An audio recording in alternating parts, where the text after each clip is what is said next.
السلام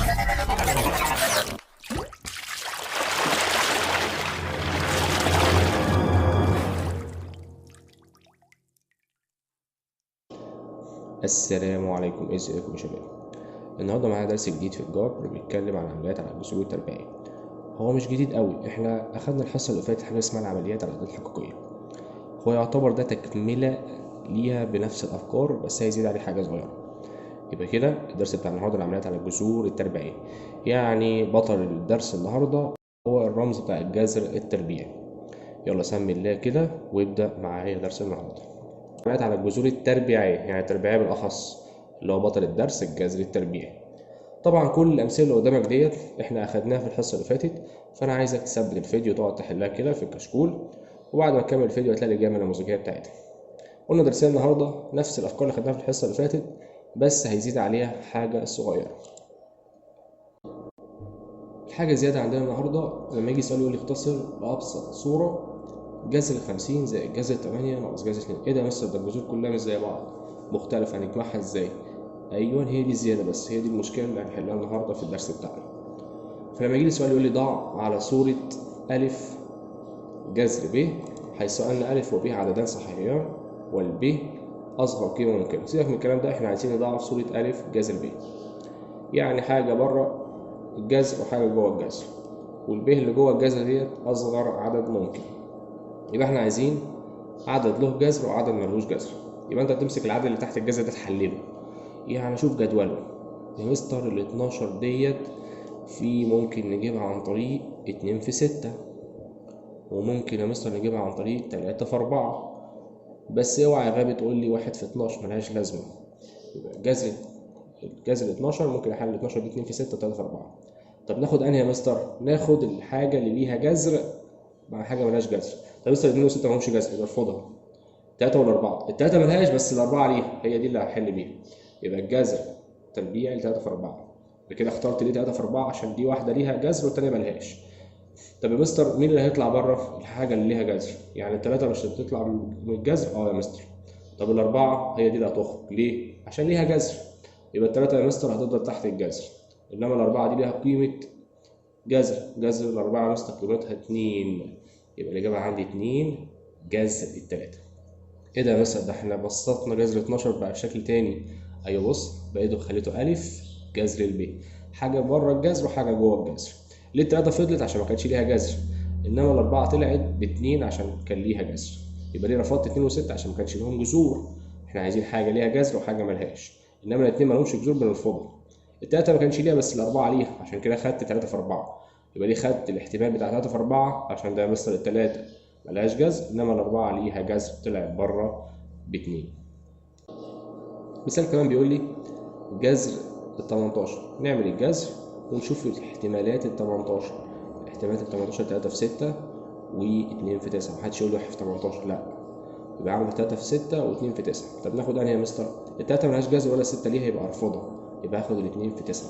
ليه يا مستر؟ عشان الاتنين ملهاش جذر بس التسعة ليها. التسعة مستر ليها جذر، هي دي اللي هتضرب بره الجذر. تضرب بره الجذر بكام؟ جذر 9 مستر 3، واللي تحت الجذر هيبقى زي ما هو اللي هو الاتنين، يبقى جذر 2. يبقى 3 جذر 2. 9 هي اللي طلعت، انما الاتنين فضلت تحت الجذر. لو عايز بقى تأكد على الآلة نطبقها ازاي، تكتب جذر 18 دوس يساوي يطلع لك 3 جذر 2 بحل مظبوط. ده الكلام ده لو عايز تتأكد على الآلة. نفس الكلام عملناه في المثال الأول، لو عايز جذر 12 هتكتبها على الآلة يطلع لك 2 جذر 3. ده حل لو عايز تعملها بالآلة تتأكد بيه بس. نكمل موضوعنا. يبقى كده خلاص جذر 12 طلعت 2 جذر 3، وجذر 18 طلعت 3 جذر 2. مثال كمان بيقول لي جذر 50. ماشي بس نعمل الجذر، وال50 في عندك 5 في 10 وفي 2 في 25. الخمسة والعشرة ملهمش جذور هنرفضها. الاتنين والخمسة وعشرين، الاتنين ملهاش بس الخمسة وعشرين ليها، يبقى 25 هتطلع بره، يبقى ليها جذر، يطلع لك 5، يبقى 5 جذر 2. يطلع ناتج كام؟ 5 جذر 2. مثال رقم 4 بيقول لي الجذر التربيعي ل 45. 45 ده مستر 5 في 9، والتسعة مستر ليها جذر اللي هي 3، يبقى 3 جذر 5. ركز بقى معايا في اللي جاية ديت. جذر 162 ده مستر ده عدد كبير، أنا مش حافظ جدول، هعمل إيه؟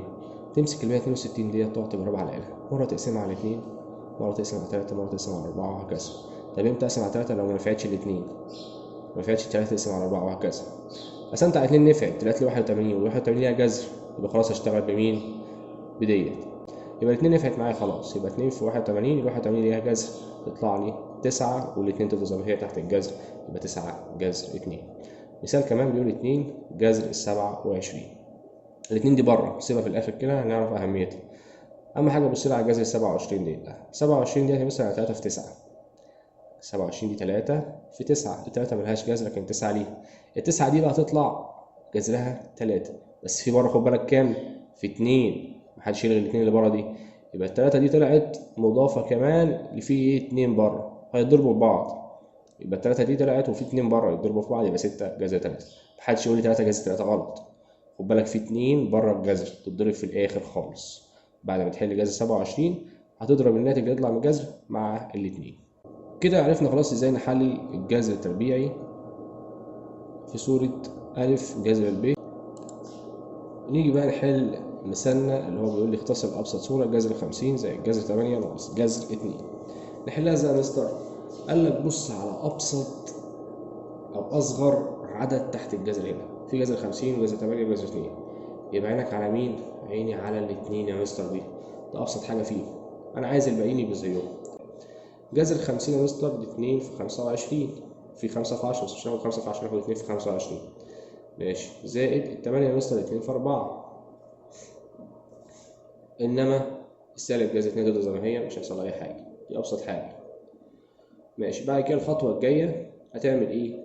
هتطلع الاعداد اللي ليها جذور، 25 تطلع بايه؟ تطلع ب5 وال2 تفضل زي ما هي، هيبقى 25 تطلع ب5 يبقى 5 جذر 2 زائد اطلع ال4 بره تطلع ب2 يبقى 2 جذر 2 ناقص ال2. كده بقى السؤال شكله جميل كده اقدر احله بقى كلهم متشابهين اهو. خلاص كده السؤال يعتبر شبه خلص.